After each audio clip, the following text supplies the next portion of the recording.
I have four news stories for you. Firstly, Ethiopian National Defense Force has issued a statement about ongoing fighting between Tigray Defense Force and Ethiopian National Defense Force Amhara forces.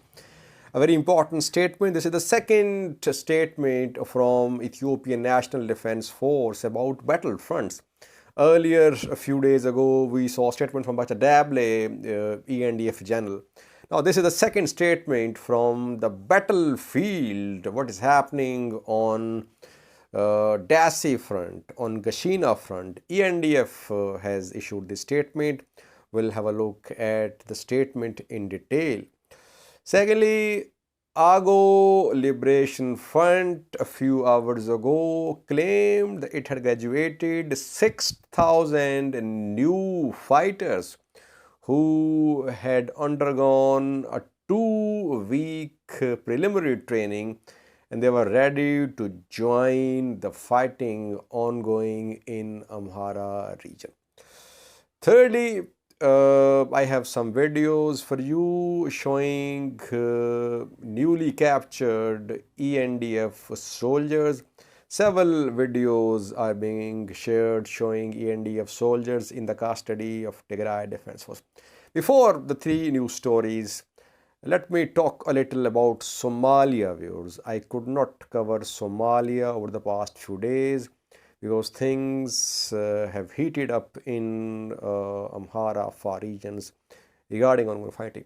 In Somalia, for the last 48 hours, fighting is being reported in Galmudug state, which is central Somalia. Here, regional forces and Danab elite force have launched an operation against an armed group, ASWJ, Ahl Sunnah wal Jama. The group took control of a town, Goriel town, a few days ago. I did a video on that if you remember. Now, regional forces and federal forces are trying to push this group out of this town, Goriel town. Conflicting reports are being received about the fighting. Yesterday, Information Minister of Galmudug claimed that Goriel had been retaken by regional forces. But a key commander of Danab forces, government forces, has been killed. His name is Major Abdul Latif. He has been killed in the ongoing fighting. Danab is an elite force trained by the US. It was made to fight Al-Shabaab.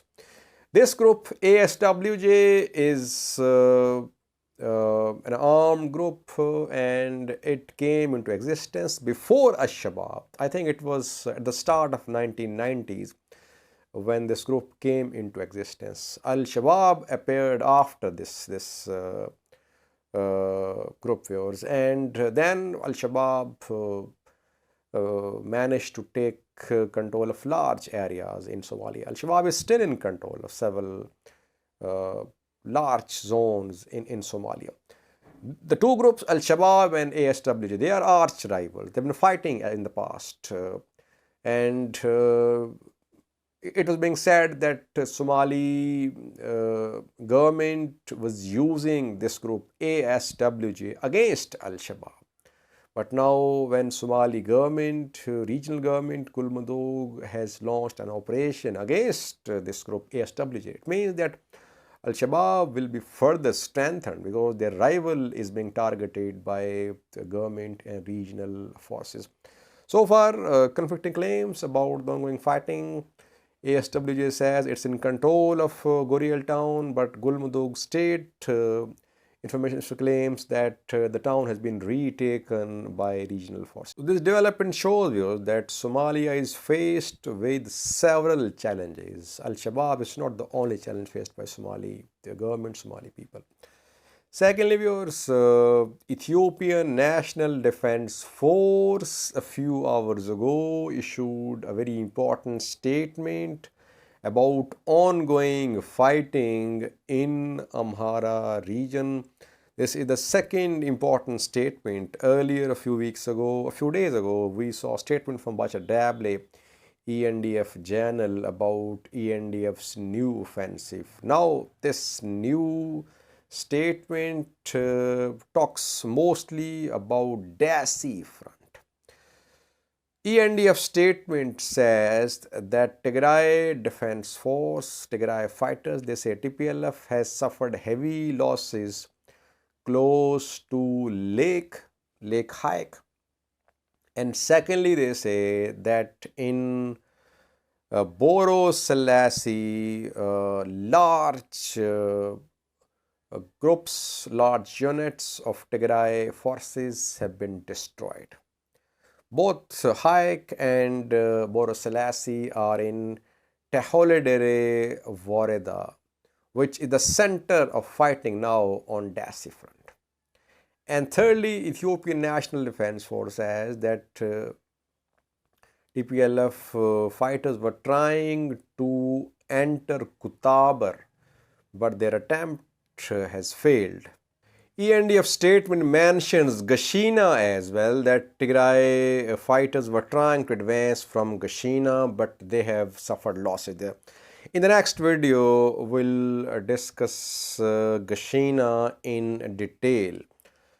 So ENDF is basically implying in this statement, it's rather claiming in the statement that TDF's advance towards Dessie has been checked and TDF has suffered heavy losses near Hike, in Boro Selassie and on Kutabar front. TDF was moving towards Dessie from three directions, from Hike, from Boro Maida, Boro Selassie, and thirdly from Kutabar. So ENDF says that TDF has suffered losses, especially in Boro Selassie. What is on the ground situation?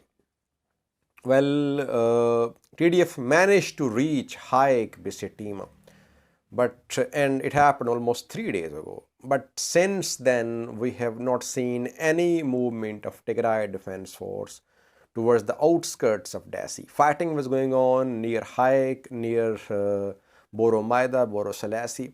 It means that TDF has not been able to advance towards Dessie outskirts.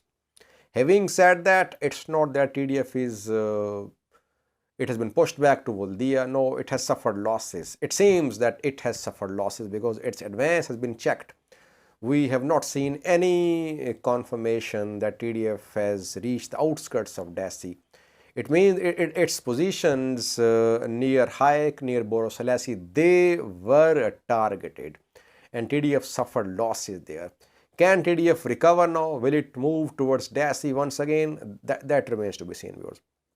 Secondly, Agew Liberation Front has issued a statement, an ally of Tigray Defense Force, which says that there should be a separate region in Ethiopia, Agew, consisting of Wag Himra and North Wallo. Agew Liberation Front says it has recruited and trained 6,000 new fighters, and these fighters have undergone a 2-week preliminary training and they are ready to join the ongoing fighting. Agew Liberation Front was formed, we heard of this front after TDF entered Amhara region. Backed by TDF, definitely, it's making recruitments, just like every group is doing in Ethiopia. Now it has thousands of its fighters and it has strong backing of Tigray Defense Force. Even if TDF withdrew from Amhara region, this armed group could be a problem for Amhara region because the way they are being trained, the way they are being organized, this group could pose a challenge for Amhara region, even if TDF withdrew from Amhara region. Lastly, viewers, I have 2 video clips for you showing captured ENDF soldiers in the custody of Tigray Defense Force. The clips were shared yesterday and day before yesterday. I could not share them with you because of other developments which were coming in, and we were covering them with the two video clips. Thank you for watching.